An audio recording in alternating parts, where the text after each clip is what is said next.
धाकड़ खबर, बेखौफजुमा बेबाक अंदाज।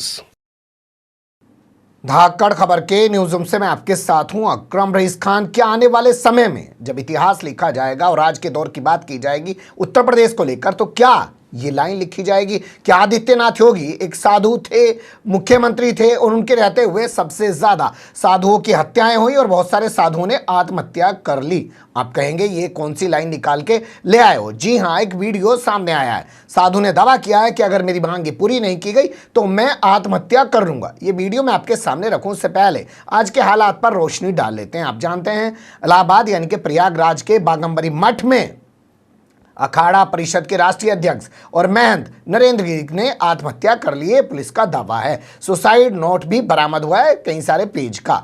दावा किया जा रहा है कि उन्होंने अपने शिष्य आनंद गिरी द्वारा ब्लैकमेल किए जाने से परेशान होकर आत्महत्या कर ली। हालांकि अभी तक कुछ क्लियर नहीं हो पाया है। 3 लोग इस मामले में गिरफ्तार किए जा चुके हैं। मामले की जांच सीबीआई कर रही है, लेकिन जिस दौर में सीबीआई इस मामले की जांच कर रही है और यह पता लगाने की कोशिश कर रही है कि आखिर महंत नरेंद्र गिरी ने आत्महत्या क्यों की, उसी बीच एक वीडियो सामने आ गया अयोध्या से। अब आप अयोध्या को जानते हैं, रामनगरी है और इसी रामनगरी के आधार पर भारतीय जनता पार्टी 2022 का चुनाव जीतने की फिराक में लगी हुई है। विकास तो हुआ नहीं है तो धर्म करके अपना चुनाव जीतने की कोशिश में लगी हुई है। तो यहीं के एक साधु हैं, वो कह रहे हैं कि अगर मेरी डिमांड पूरी नहीं की गई तो मैं 2 अक्टूबर को सरयू में, आप जानते हैं ना सरयू नदी बहती है अयोध्या से गुजर कर, तो वहां पर जल समाधि ले लूंगा। क्या वो कह रहे हैं, उनकी ज़बानी थोड़ा सा सुन लीजिए। तो चूंकि मैंने सेंट्रल गवर्नमेंट से मांग किया है कि राष्ट्र की एकता और अखंडता के लिए, संविधान की रक्षा के लिए भारत को हिंदू राष्ट्र घोषित किया जाए और ईसाइयों और मुसलमानों की नेशनलिटी समाप्त की जाए, और हमने इसके लिए समय निर्धारित किया है कि 2 अक्टूबर 2021 तक यदि भारत को हिंदू राष्ट्र घोषित नहीं किया गया तो 2 अक्टूबर को दिन में 12 बजे सरजू जी में मैं जल समाधि ले लूंगा। उसके लिए आज मैंने कफन पूजन किया, स्वयं में ही कफन पहन करके, और मैं सरजू जी में ठीक 2 अक्टूबर को 12 बजे जल समाधि लूंगा। क्योंकि अगर भारत हिंदू राष्ट्र घोषित नहीं हुआ तो संविधान, अदालतें, लोकतंत्र, मानवता, भारतीय संस्कृति, ये सब उसी तरह से खत्म हो जाएगा जिस तरह से कभी भारत का हिस्सा रहा Pakistan, Afghanistan, Bangladesh, Iraq, Iran, Syria इत्यादि में खत्म हो गया है। अब चूंकि हिंदुओं के लिए अंतिम देश है हिंदुस्तान, अगर हिंदू राष्ट्र घोषित नहीं हुआ तो हिंदू समाप्त हो जाएंगे और हिंदू के साथ साथ सनातन को मानने वाली परंपरा समाप्त हो जाएगी।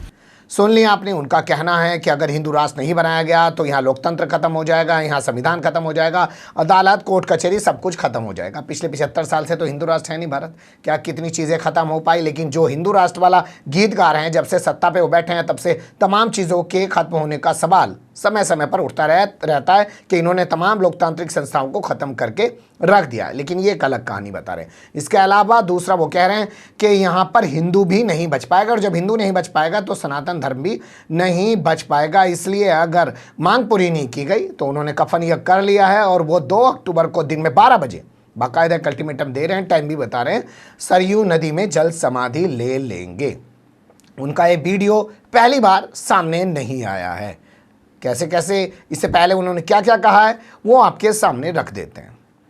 देखिए, मुझे लगता है सबसे पहले आपको इनका थोड़ा सा प्रोफाइल जान लेना चाहिए। इनका नाम है महंत परमहंस दास आचार्य। ये अपना नाम कुछ इस तरीके का बताते हैं और यहाँ पे तपस्वी छावनी जो एक जगह है वहाँ के ये खुद को महंत बताते हैं। इनका ये लंबे समय से एक डिमांड है, एक मांग चली आ रही है जिसमें कह रहे हैं कि भारत को हिंदू राष्ट्र बनाया जाए और हिंदू राष्ट्र नहीं बनाया जाएगा तो ये जल समाधि ले लेंगे। और ये डेडलाइन उन्होंने पिछले काफ़ी समय से 2 अक्टूबर 2021 की घोषित कर रखी है। इनका कहना है, जैसे आपने सुना होगा इनकी ज़बानी, कि यहाँ पे रह रहे ईसाई और जो मुस्लिम हैं उनकी नागरिकता यानी कि नेशनलिटी यहाँ पे ख़त्म कर देनी चाहिए। उनको यहाँ पे जो है नेशनलिटी नहीं देनी चाहिए।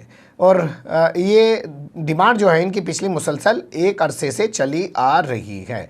जैसे मैं आपके सामने इनके कुछ और चीज़ें रखना चाहता हूँ। बंगाल में चुनाव चल रहा था, उस दौरान भी इन्होंने कहा कि वहाँ पे बीजेपी के कार्यकर्ताओं की हत्या की जा रही है और वो हत्या जो है ममता बनर्जी करा रही है। अगर उसमें कार्रवाई नहीं की गई और 4 महीने का मैं वक्त दे रहा हूँ तो मैं जल समाधि ले लूँगा। यानी कि जल समाधि वाला इनका डायलॉग काफ़ी अच्छा है, इनको काफ़ी पसंद है।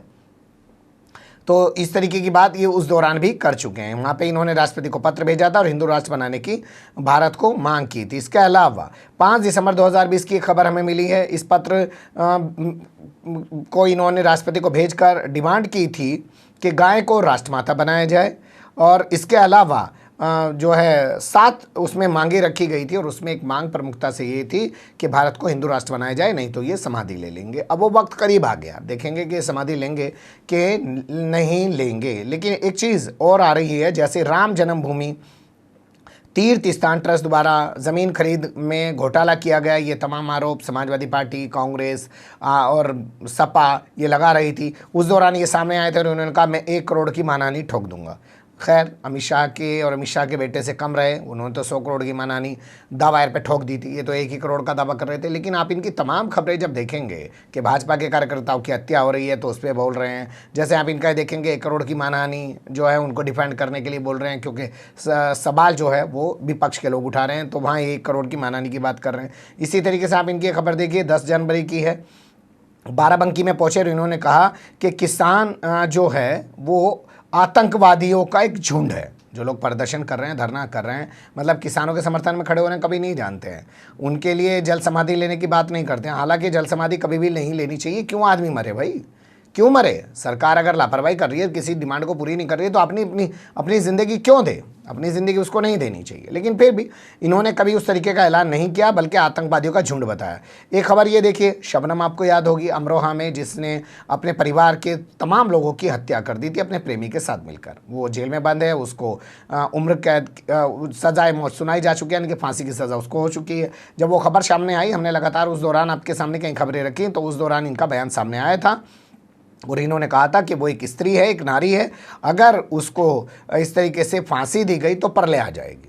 तो ये किसके साथ खड़े हुए थे? जिसने अपने पूरे परिवार की हत्या कर दी और अदालत उसको दोषी करार दे रही है। इसके अलावा और भी तो मुस्लिम महिलाएं हैं, पीड़ित हैं, उनके घर के लोगों को उठा के एनकाउंटर में मार दिया, फर्जी मुकदमों में फंसा दिया, उनके सामने खाने के लाले हैं, उनके बच्चों को जेल में डाल रखा है। उनके लिए कभी ये बोलते हुए दिखाई नहीं देते हैं। लेकिन शबनम, जिसने अपने पूरे परिवार को मार दिया, उसके बारे में ज़रूर ये पैरवी करते हुए दिखाई देते हैं। ये आए दिन इनके ऐलान होते रहते हैं। अब देखना दिलचस्प होगा कि क्या वाकई में इनकी इस डिमांड के बाद मोदी सरकार भारत को हिंदू राष्ट्र घोषित कर देगी, क्योंकि हमें कुछ आसपास की चीज़ों को भी देखना पड़ेगा। जैसे गाजियाबाद में खड़े होकर मोहन भागवत ने कहा कि हिंदू और मुसलमानों का डीएनए एक ही है।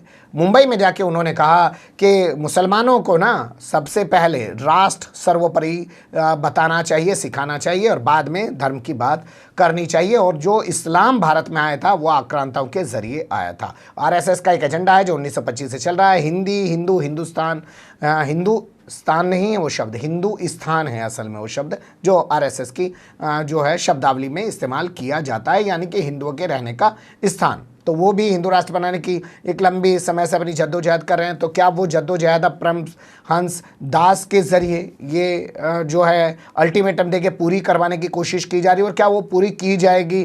क्या आरएसएस का इससे कुछ लेना देना है, या आरएसएस से अलग ही अपनी एक कहानी गढ़ रहे हैं? क्योंकि सबको आजकल मशहूर होना है और कुछ ना कुछ एजेंडा और प्रोपेगेंडा सबको चाहिए। देखना दिलचस्प होगा कि 2 अक्टूबर का दिन इन्होंने चुना है, वो भी काफ़ी महत्वपूर्ण दिन है। आप जानते हैं राष्ट्रपिता महात्मा गांधी की जयंती है। पूरी दुनिया भारत को गांधी के भारत के तौर पे जानती है, और गांधी ने कभी नहीं कहा कि इसको हिंदू राष्ट्र बना दो। लेकिन ये गांधी की जयंती का दिन चुन के कह रहे हैं कि अगर उस दिन तक भारत को हिंदू राष्ट्र नहीं बनाया गया, नहीं घोषित किया गया, तो ये जल समाधि ले लेंगे। अब सवाल यही है कि इनकी गिरफ्तारी अभी फ़ौरन तौर पे कर ली जाएगी, या पुलिस उस ड्रामे का इंतज़ार करेगी जो 2 अक्टूबर को होने वाला है, और पुलिस इनको फिर गिरफ्तार कर लेगी, इनको जल समाधि लेने से रोक लेगी, या वाकई में जल समाधि ले लेंगे? ये तमाम सवाल अभी बाकी हैं। वक्त थोड़ा सा ही दूर है, आज 29 तारीख है, कल 30, परसों 1, 2 दिन बाद ये तमाम चीज़ें सामने आ जाएंगी। आप बने रहिएगा धाकड़ खबर के साथ, छोड़ेंगे नहीं इस खबर को, आपके सामने ज़रूर रखने की कोशिश करेंगे। फिलहाल कमेंट्स के रूप में आप लोग अपनी राय दे सकते हैं, खबर को लाइक कर सकते हैं, चैनल को सब्सक्राइब कर सकते हैं, और ज़्यादा से ज़्यादा हमारी खबरों को शेयर कर सकते हैं। फिर ऐसे ही किसी सुलगते हुए या उलझते मुद्दे लेकर मैं आपके सामने हूँगा हाजिर। फिलहाल अभी मुझे दें इजाज़त।